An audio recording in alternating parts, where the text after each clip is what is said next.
In 2004, accusations of both physical and psychological torture began to surface from the Abu Ghraib prison right outside of Baghdad, Iraq. The heart of the scandal lies both in the ambiguity of what happened and the fact that these terrible acts were committed by American military police personnel. Some of these accusations included human rights violations, physically, psychologically, and sexually, torture, rape, sodomy, and even homicide. All acts were performed on the prisoners who were associated with Al-Qaeda and their recent 9/11 terrorist attacks. The attacks occurred under the George W. Bush administration, and military commands were given by Donald Rumsfeld, Secretary of Defense at the time. This event gained historical notoriety as it was an aftermath of the 9/11 terrorist attack. Soon after the attacks, an investigation was launched linking the attack to Al-Qaeda. In 2003, the United States entered war with Iraq and invaded them. Immediately, an American-run prison was set up near Baghdad to house Iraqi prisoners connected to Al-Qaeda. This prison was in Abu Ghraib. The prison was facilitated by American soldiers, which were expected to follow a code of behavior determined in the Third Geneva Convention. This convention created a set of articles which mandated proper treatment of prisoners of war, clearly banning any sort of abuse. However, in fear of more terrorist movements, President Bush and Donald Rumsfeld secretly pushed for the articles to be broken, giving the soldiers in charge of the prison commands to torture and humiliate all prisoners. The story broke as soldiers posted pictures online of their actions. The story immediately went out to the media, and soon a 60 Minutes episode was aired. Americans were shocked at the atrocities that their soldiers could commit. Many were outraged because actions like these could have easily sparked another terrorist attack. A few months later, Fernando Botero, a highly regarded artist, released a collection of paintings which were his interpretations of the acts of the torture committed, only making the tortures more notorious.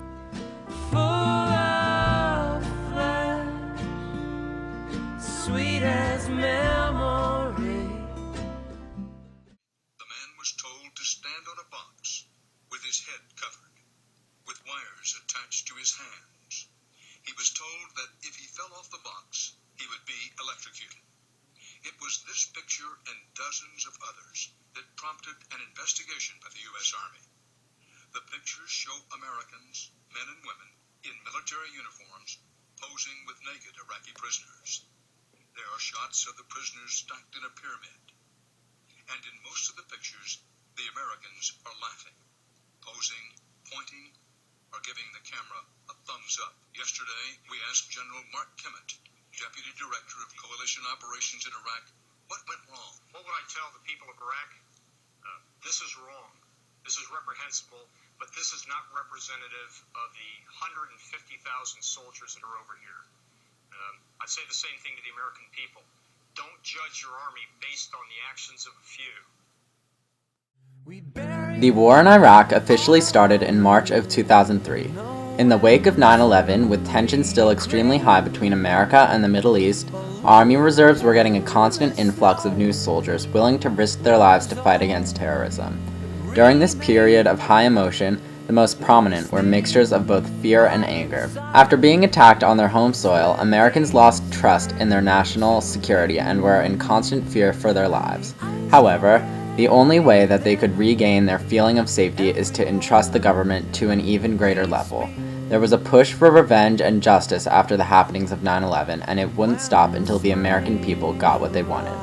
This push gave the government an open door to take action against the Middle East and essentially start a war. However, this push also gave the government a freedom to do whatever was in their power to provide answers and results to appease the American people. This need translated to the soldiers in the war, many of whom were only motivated to join after 9/11. Because of this, it appeared that many levels of the military were willing to turn a blind eye on the obstruction of the human rights of their enemy. This is evidenced by Lindy England's statement. When we first got there, we were like, what's going on? Then you see staff surgeons walking around not saying anything about the abuse. You think, okay, it's normal. Those involved at Abu Ghraib consistently cited a similar excuse for their actions, claiming that they were only following orders provided by their superiors. This suggests that soldiers had little remorse for their actions and explains why most narratives provided by guards were similar in the depiction of events as necessary but meaningless occurrences. Meanwhile, Prisoners maintain a reasonable perspective on the issue, citing the actions of the guards as inhumane, sadistic, and unnecessary. This perspective is supported by every prisoner's hardships, most of which were universally experienced throughout the prison. The sworn statement of one prisoner's experience reveals most prisoners' narratives.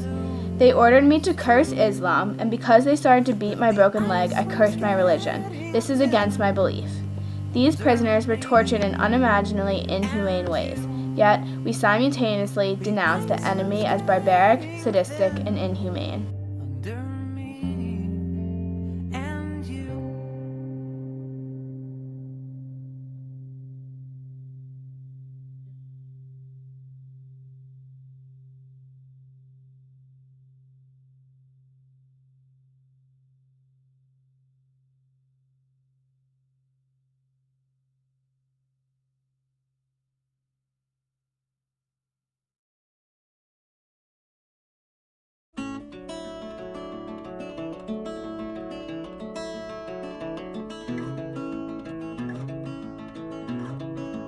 Before torture episodes emerged at Abu Ghraib, the U.S. honored the aspects of the Geneva Conventions. Article 17 of the Third Geneva Convention, which applies to the prisoners of war, clearly stated that no physical or mental torture, nor any other form of coercion, may be inflicted on prisoners of war to secure from them information of any kind whatever. However, former President Bush pushed for the Geneva Articles to be ignored by U.S. soldiers. Although Al-Qaeda was not a state to have signed the Geneva Conventions, the actions committed by the 9/11 terrorists were still violation of the laws of war. Knowing this, former President Bush found it convincing enough to make the U.S. respond with an eye-for-an-eye retribution. With the help of Donald Rumsfeld, who was responsible for secret operations, this was all made possible. Soldiers were advised to treat all prisoners with physical coercion and sexual humiliation. It is believed by CIA officials that Rumsfeld's efforts stemmed from his long-standing desire to wrest control of clandestine with paramilitary operations from the CIA. Basically, it was for personal reasons to put the efforts in that he did. Sometime later, a former official was updating CIA intelligence about the current status of the interrogation measures. One statement that he recalled a soldier saying was, "We pulled out the teeth and fingers from a prisoner, but we got some good shit. He's dead now, but we don't care." Rumsfeld heard of this update and approved of the degree of action being taken. Rumsfeld shortly after established this secret program, calling for the blanket advance approval to kill or capture and, if possible, interrogate high-value targets. This Junebug street sings low and lovely.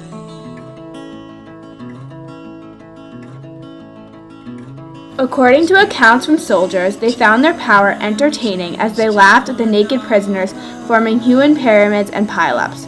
Photographs show soldiers with smiles standing next to naked prisoners on the floor with nothing but a rope tied around their wrists. This scandal reveals much about the government we Americans live under. It ignores some of its own codes of conduct and lawful treatment towards people. It makes decisions that the public would be unaware of. Soldiers were put in a state of agency to abide by a command that refuted the articles of the Geneva Conventions. Soldiers did not see their ugliness and sinister demeanor, their ill treatment of the prisoners. The world and our nation generally viewed the Abu Ghraib scandal as a disgrace. The entire affair tarnished America's image. From this occurrence, 8 retired generals and admirals called for Rumsfeld to resign in early 2006, which is now referred to as the Generals' Revolt, accusing him of abysmal military planning and lack of strategic competence. George Bush, however, was not as harmed by the events in Iraq, which is evident, as he was eventually re-elected for a second term. Often, in times of fear and panic, we resort to a state of agency, taking commands of those more powerful than us, even though what they are suggesting may go against our morals.